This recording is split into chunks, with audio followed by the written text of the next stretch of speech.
Hi అండి, hello నమస్తే, welcome to Geetha's kitchen.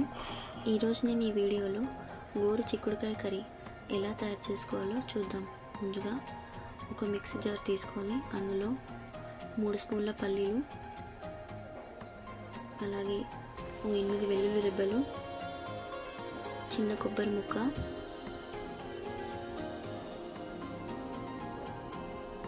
అలాగే 1 స్పూన్ పసుపు, 3 స్పూన్ల కారము, రుచికి సరిపడా ఉప్పు, వీటన్నిటిని మెత్తగా పౌడర్ చేసుకొని పక్కన పెట్టుకోవాలి. ఇప్పుడు స్టవ్ పైన ఒక కుక్కర్ పెట్టి అందులో 3 స్పూన్ల ఆయిల్, సన్నగా కట్ చేసి పెట్టుకున్న ఉల్లిపాయ ముక్కలు, జీలకర్ర, ఆవాలు, వీటన్నిటిని ఆయిల్లో 2-3 నిమిషాలు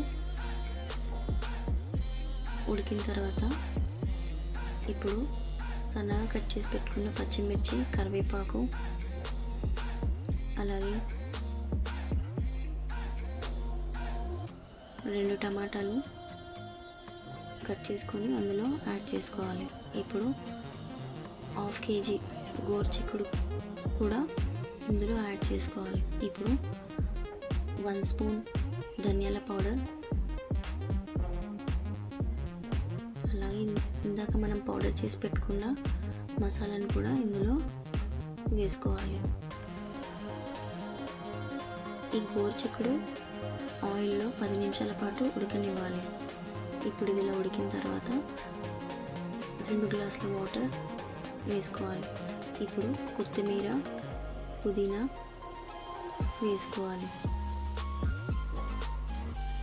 ఇప్పుడు కుక్కర్ మూత పెట్టేసుకొని 3 విజిల్స్ వచ్చేంత వరకు ఉడకనివ్వాలి.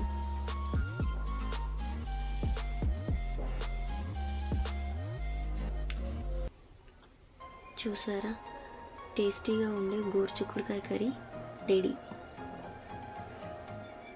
ఇప్పుడు ఈ కర్రీని సర్వింగ్ బౌల్లో సర్వ్ చేసుకోవాలి. వీటిని మనము చపాతీస్లో కానీ పూరీస్లో కానీ తీసుకొని తింటే చాలా టేస్టీగా ఉంటుంది. నేనైతే రైస్లో తీసుకుంటున్నాను. ఈ వీడియో కనుక మీకు నచ్చినట్టయితే లైక్ చేయండి, షేర్ చేయండి అండ్ సబ్స్క్రైబ్ చేయండి. Thank you for watching.